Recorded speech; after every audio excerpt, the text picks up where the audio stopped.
La chaîne Vega Chili présente les grands musiciens d'hier et de toujours, avec la participation du pianiste Luis Mariano.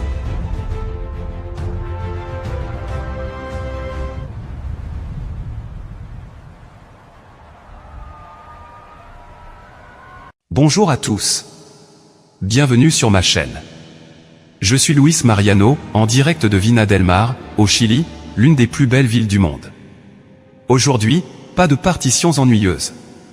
Je vais vous raconter l'histoire de la véritable star de la musique classique, un homme qui a redéfini le sens de la rébellion. Je parle de Ludwig van Beethoven. Né à Bonn, en Allemagne, en 1770, son enfance fut loin d'être un conte de fées. Son père, un homme plutôt brutal et alcoolique, le réveillait en pleine nuit à coups de poing pour le forcer à jouer du piano. Il voulait faire de lui le prochain Mozart. Et vous savez quoi? Le plan s'est retourné contre lui, car Beethoven n'était pas le prochain Mozart. Il était bien plus que cela. À 22 ans, il s'installe à Vienne, la capitale de la musique. Imaginez un Vina del Mar débarquant à New York, l'impact fut colossal. Mais Beethoven n'allait pas demander la permission. Cet homme avait un tempérament fougueux, ne se coiffait jamais, s'habillait comme bon lui semblait et, surtout, défiait l'aristocratie.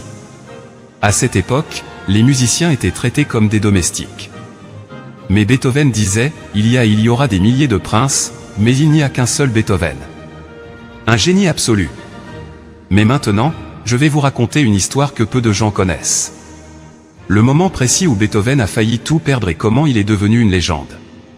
Imaginez, vous avez une vingtaine d'années, vous êtes le pianiste le plus célèbre d'Europe, vos concerts font fureur, et soudain, vous commencez à entendre un bourdonnement dans les oreilles.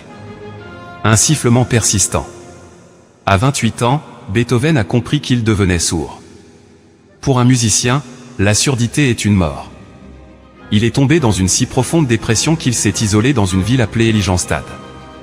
Il écrivit une lettre d'adieu à ses frères, un testament où il confessait avoir songé au suicide. Son monde s'écroulait autour de lui. Il n'entendait plus les oiseaux, plus les conversations, et bientôt, il n'entendrait même plus son propre piano.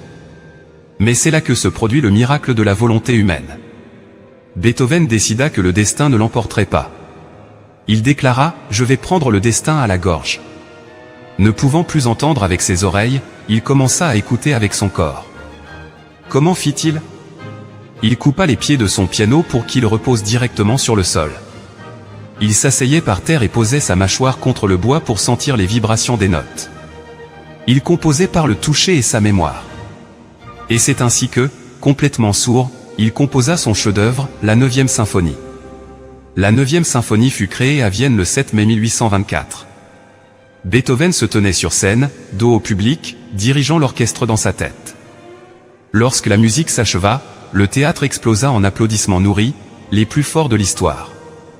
On criait, on pleurait, on jetait son chapeau en l'air. Mais Beethoven, toujours dos au public, contemplait l'orchestre, silencieux. Il n'entendait rien. Soudain, un des chanteurs lui prit délicatement le bras et le tourna vers la salle. À cet instant, Beethoven vit des milliers de personnes debout, l'acclamant, les larmes aux yeux. Il n'avait pas besoin d'entendre les applaudissements, il les voyait, il les sentait. C'était le plus grand triomphe de l'esprit humain sur l'adversité.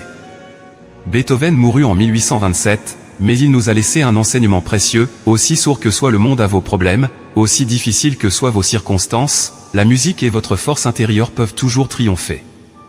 Si cette histoire de Vina del Mar au monde entier vous a plu, n'hésitez pas à liker, vous abonner et partager cette vidéo pour la rendre plus visible.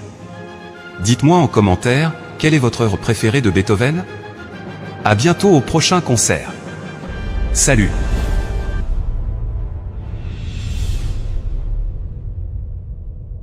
La chaîne Vega Chili a présenté les grands musiciens d'hier et de toujours, avec la participation du pianiste Luis Mariano.